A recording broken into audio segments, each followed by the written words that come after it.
Tous ensemble là, pour discuter de l'excellent Lascaux, le train de la mort, un film allemand qui date de 2006. On poursuit à douteux.org notre rétrospective des années importantes, en commençant par l'année 2000, parce qu'on se faisait reprocher de ne mettre que des vieux films, et le but, bien que le but avoué et le but très important de l'entreprise en est un de vous montrer toutes sortes de choses différentes, ben c'est jamais, comment je pourrais dire ça, le douteux existe à toutes les époques et existera toujours. Donc ça nous fait très très plaisir de participer un petit peu à l'idée de briser le mythe qu'on est seulement des fans de vieilles affaires, pour vous recycler des affaires que vous avez sûrement pas vu passer, ou peut-être que vous avez déjà vu passer, mais que ça vaut la peine d'y réfléchir d'une autre manière. Un petit peu comme Catwoman qu'on a eu pour 2004, le plus grand film de la carrière de choses. La fille qui fait la voix de Loïs dans Family Guy. Brian est mort, avez-vous pogné ça? Pendant comme en émission, on ne sait pas. Ça n'a pas rapport. Non, il est mort pour vrai. Il est mort pour vrai? On me fait dire qu'il est mort pour vrai. Quelqu'un qui est au courant. Pas comme dans les Simpsons qui vont tuer un personnage parce que la fille qui fait sa voix est morte dans la vraie vie. Là. Non, parce qu'en fait, Brian dans Family Guy, c'est le seul personnage de l'émission que... voyons, j'ai oublié son nom. Seth MacFarlane. Ouais, Seth MacFarlane usait de sa vraie voix de tous les jours, comme moi maintenant. Donc, on parle de Lascaux, le train de la mort, un film de 2006. Collaboration France-Allemagne. Si tu te ramènes 200 ans dans le passé, ça n'aurait pas marché, parce que les Prussiens, ils aimaient pas trop ça, les Francs. On focus, parce que ce sera pas facile de trouver ça logique. Écoutez-moi. Surtout, oui, j'ai appris un punch aujourd'hui, quelque chose de pas pire que je savais pas avant à propos de ce film-là. Je vais peut-être vous l'apprendre à vous aussi. Donc, Lascaux, c'est le nom du héros, qui va porter une soutane de moine tout le long du film, était un combattant au Kosovo. Du moins, c'est ce que ces nombreux flashbacks nous laissent penser. Miné par toute cette violence, il a décidé de se faire prêtre. C'est logique. Un coup rendu prêtre, il embarque avec plein d'autres prêtres dans un train qui va vers Lourdes. Lourdes avec un S, comme plusieurs personnes de sexe féminin qui sont tous ensemble. En tout cas, un petit peu. Pour y accueillir le pape en visite. Le pape est en visite à Lourdes. En parallèle du prêtre qui s'en va à Lourdes, il y a les méchants. Les méchants, ils ont volé un virus prétexte aux autorités allemandes. Le but était simple. C'était d'avoir un virus prétexte. Pour s'évader, ils usèrent de deux stratagèmes. Un, et je suis très fier de ma tournure de phrase, faire exploser en un ralenti de feu purificateur tout ce qui était sous leur passage. Et deux, se déguiser en prêtre et embarquer dans le train qui mène les gentils vers Lourdes pour y accueillir le pape. Parce qu'on sait que tous les prêtres sont pareils. Bien entendu, c'est très rapide avant que les assassins hors la loi ne soient démasqués. On aura à peine le temps de subir un ou deux flashbacks du héros à propos du Kosovo. D'ailleurs, ça fait 2 fois que j'en parle, mais les flashbacks dans le film sont très... comme on les aime. C'est ça. Oui.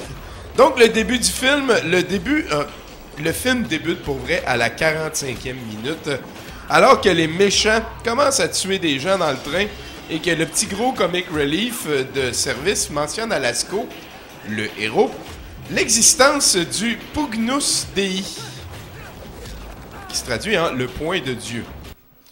Je vous laisse 5 secondes pour deviner ce que c'est le point de Dieu. Je dois m'en tenir aux faits. L'un d'entre eux est mort, un autre est prisonnier et l'autre est tombé. Mais vous, j'en ai pas entendu. Et oui, vous avez raison. Le Pugnus Dei, c'est une secte secrète, une faction du Vatican qui vise à comme aller attaquer les méchants, à être proactif. C'est un peu ça, hein, ouais. Ça a été créé vers l'an 900 de notre ère, et c'est une force qui sert à combattre les méchants. Là. Bien entendu, Lascaux hésite à embarquer dans une faction de protection radicale. Lui qui avait promis ne plus jamais... lui qui avait promis en flashback à son collègue décédé ne plus jamais toucher d'armes et ne plus jamais tuer personne. Et ne plus jamais se curer les dents avec un cure-dent. Tu sais, ce genre de promesse importante-là. Lorsqu'arrive un savant mélange de ralenti et de pédance. les hélicoptères de force spéciale.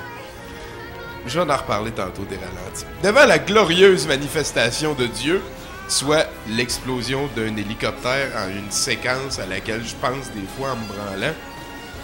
Ouais. Le héros entreprend de faire ce qu'on attend de lui, 2 points, devenir le Pugnus Dei et détruire les méchants. À noter que ce film est devenu le pilote d'une télésérie qui est rendue à 15 épisodes en 2 saisons. Et c'est le fait que je voulais vous partager, que j'ai appris aujourd'hui. 15 épisodes en 2 saisons. Lascaux, le protecteur, que ça s'appelle. Encore une collaboration France-Allemagne. Non, je n'ai vu aucun des épisodes de cette télésérie-là.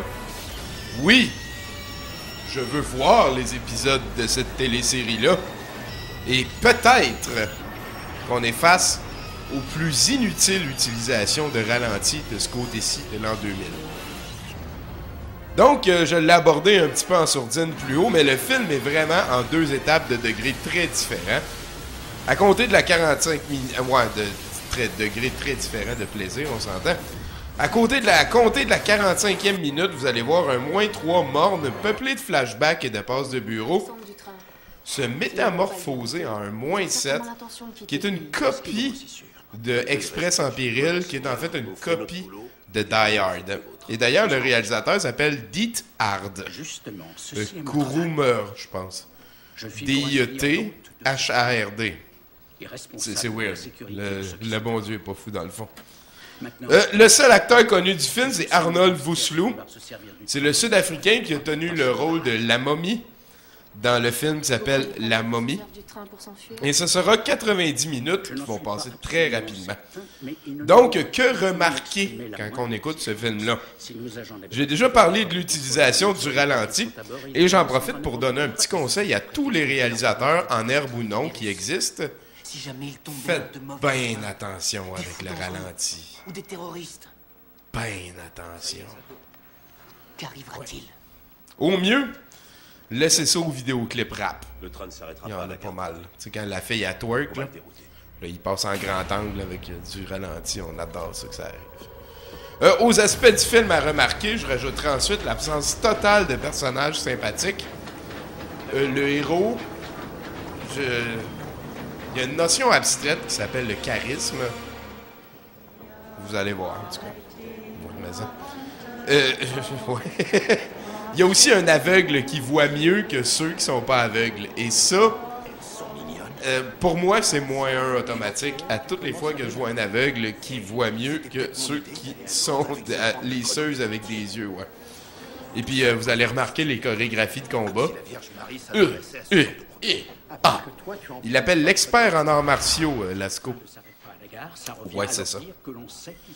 Donc, si vous êtes capable de passer au travers du film au complet, à mon sens, ça se fait très facilement. On est en avant d'un -6.5.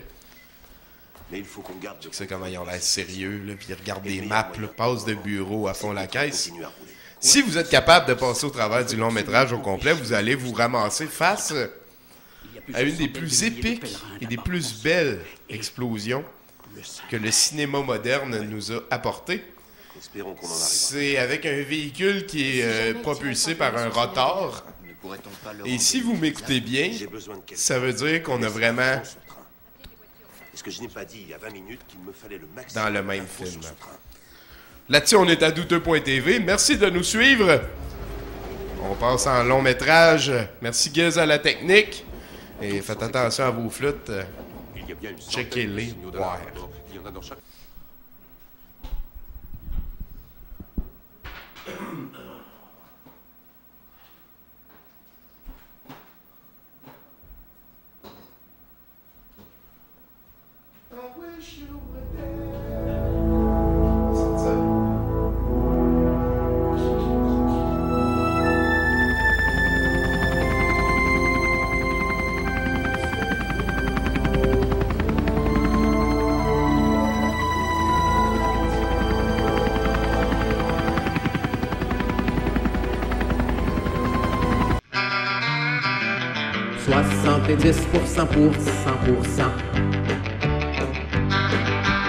70% pour 100%.